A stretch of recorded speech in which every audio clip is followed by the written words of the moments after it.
Hi friends, నమస్తే అందరికీ. This is Madhavi Narasimha. ఈరోజు మీకు మట్టి కుండలని సీజనింగ్ ఎలా చేయాలో ఈ వీడియోలో మీకు చూపిస్తాను. యాక్చువల్‌గా ఇందులో కొన్ని కుండలు నేను ఆల్రెడీ వాడుతూనే ఉన్నానండి.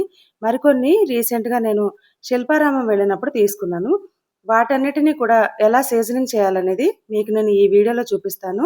అంటే మనం తీసుకొచ్చిన తర్వాత డైరెక్ట్‌గా వాడితే కుండలనేవి ఎక్కువ కాలం మనకి నిల్వనేది ఉండదండి. అవి పగిలిపోతాయన్నమాట. వెంటనే పొయ్యి మీద పెట్టగానే.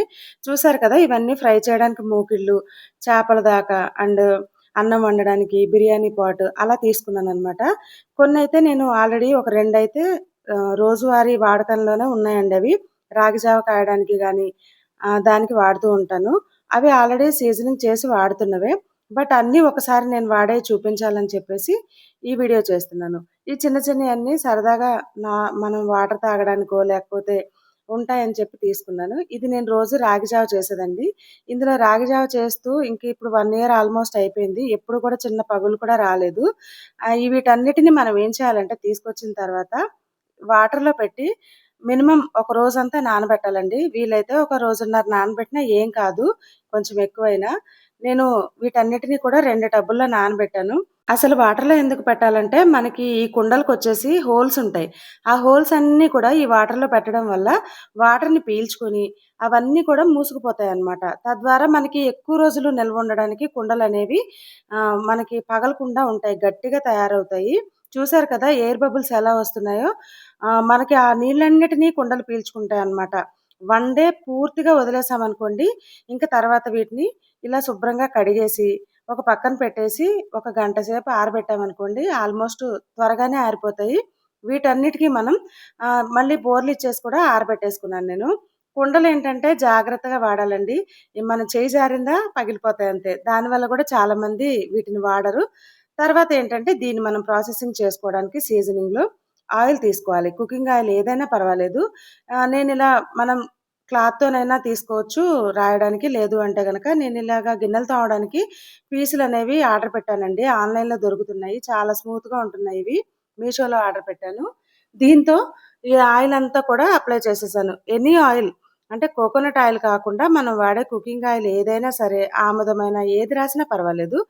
పూర్తిగా వీటికి అప్లై చేసి అంటే కుండ పీల్చుకోవడానికి సరిపడేంత ఆయిల్ మనం దీనికి అప్లై చేయాలన్నమాట. దీని ద్వారా ఏంటంటే కుండ మరింత గట్టిపడుతుందండి. మనం వాడే కూరల్లో ఏంటంటే ఆయిల్ వేసినప్పుడు ఇవి కన్జ్యూమ్ చేయడం తక్కువుంటుందనమాట. అంటే మనం వేసిన ఆయిల్ అంతా కుండలు పీల్చేస్తూ ఉంటాయి. కుండ కూడా గట్టిపడుతుందనమాట ఆయిల్ రాసి పెడితే. ఈ ఆయిల్ లోపలున్న హోల్స్ ఏవైతే ఉన్నాయో అవన్నీ మంచిగా అబ్జర్బ్ చేసుకుంటాయండి. మట్టిలో అనేది క్షారగుణం ఉంటుందండి. దానివల్ల ఏంటంటే మనం వండే అన్నం, కూరల్లో ఏదైతే ఆమ్లగుణం ఉంటుందో అంటే ఎసిడిటీ ఉంటుందో, ఎసిడిటీనంతా కూడా ఈ కుండలనేవి బ్యాలెన్స్ చేస్తాయన్నమాట. పీహెచ్ బ్యాలెన్స్ చేసే మెయింటెనెన్స్ చేసేది కుండల్లో అనేది ఉంటుంది. పూర్వకాలంలో అయితే కుండల్లోనే వండుకొని తినేవాళ్ళు. ఇప్పుడు చాలా వరకి ఆరోగ్యానికి అందరూ ప్రిఫరెన్స్ ఇస్తున్నారు కాబట్టి, చాలా వరకి కుండల్లోనే వండుకొని తింటున్నారండి సిటీలో కూడా. చెప్పాలంటే పల్లెటూరులో కంటే సిటీలోనే ఎక్కువ కుండల్లో వండుకునే వాళ్ళు కనిపిస్తున్నారు నాకైతే. ఇక ఈ మూతలకి, వీటికి అన్నిటికి కూడా నేను ఆయిల్ అప్లై చేసేసాను. నెక్స్ట్ ఈ కుండలనేవి ఏంటంటే మనం ఆహ్, వండినప్పుడు ఎంత హీట్‌లో వండుతామో, మనం కట్టేసిన తర్వాత మినిమమ్ 5 మినిట్స్ వరకు ఆ వేడనేది మెయింటైన్ అవుతూనే ఉంటుందండి. చిన్న మంట మీద వండాలనమాట. పెద్దగా మంట పెట్టామనుకోండి పగిలిపోతాయి. అందుకని చెప్పేసి మనం సిమ్‌లో పెట్టి వండడం వల్ల కూడా కూరగాయల్లో గానీ, బియ్యంలో గానీ ఎందులోనైనా సరే ఉండే పోషక విలువలనేవి నిదానంగా ఉడికి మన శరీరానికి అందుతాయి. వీటన్నిటిని ఒక పక్కన పెట్టేసి నేను ఎండలో అయితే ఒక రోజంతా ఇలా ఆరబెట్టేసానండి. ఇలా ఆరడం వల్ల ఏంటంటే కుండలు మరింత గట్టిపడతాయన్నమాట. నెక్స్ట్ కుండల్ని మనం వేడివేడిగా ఉన్నప్పుడు వాటర్‌లో గనక పెట్టామనుకోండి, ఆటోమేటిక్‌గా వెంటనే పగిలిపోతాయి. అందుకే కుండ వేడెక్కిన తర్వాత కాకుండా ముందుగానే మనం ఆయిల్ వేసి సిమ్‌లో పెట్టి వంట స్టార్ట్ చేసుకోవాలి. ఇక దీని సీజనింగ్‌లో నెక్స్ట్ భాగం వచ్చేసి, మనం బియ్యాన్ని కడిగిన నీళ్ళు ఏవైతే ఉంటాయో, ఆ నీళ్ళతో ఈ కుండల్ని సీజనింగ్ అనమాట. Next part. నేను ఈ బియ్యాన్ని బియ్యం రవ్వ కోసం ఎక్కువగానే కడుగుతున్నానండి. అంటే ఉప్మా రవ్వ ఎలా తయారు చేసుకోవాలో కూడా నా ఛానెల్‌లో ఉంది. బియ్యం రవ్వతో చేసిన ఉప్మా రవ్వ గాని, లేదు అంటే సమ్మర్‌లో మనకి జావలాగా చేసుకోవడానికి కూడా ఈ రవ్వ చాలా ఉపయోగపడుతుందండి.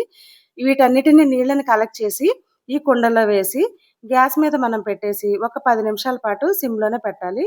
దాంతో పాటు నేను రోజువారీగా వండే అన్నంలో మనకి అన్నం వండడానికి రైస్ వాటర్ వస్తుంది కదా!